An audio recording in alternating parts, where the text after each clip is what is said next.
my friend, India's friend, the President of the United States of America.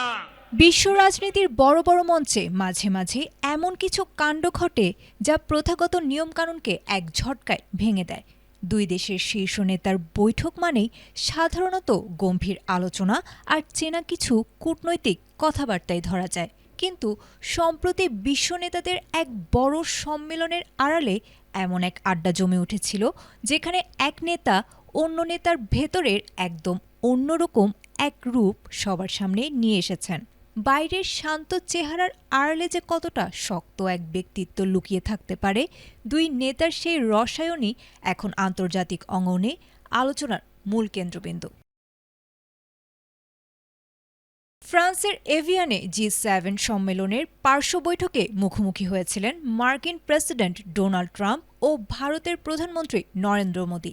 সেখানে মোদির দ্বিমুখী ব্যক্তিত্বের ভূয়সী প্রশংসা করতে গিয়ে ট্রাম্প বলেন, ভারতীয় এই প্রধানমন্ত্রীকে বাহ্যিকভাবে দেখতে একজন ফেরেশতা বা দেবদূতের মতো শান্ত মনে হলেও আলোচনার টেবিলে তিনি আসলে একজন খুনির মতোই কঠিন ও আপোষহীন।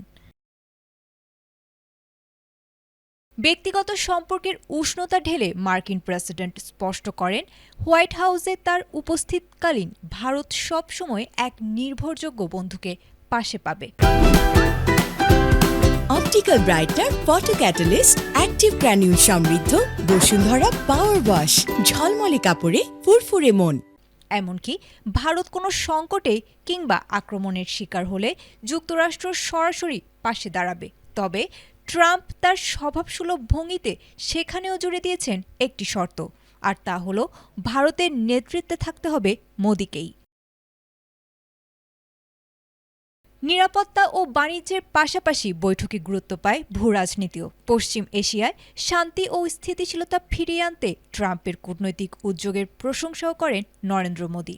একই সাথে বৈশ্বিক অর্থনীতির লাইফলাইন খ্যাত হরমুজ প্রণালী উন্মুক্ত রাখার বিষয়ে দুই নেতাই একমত পোষণ করেন।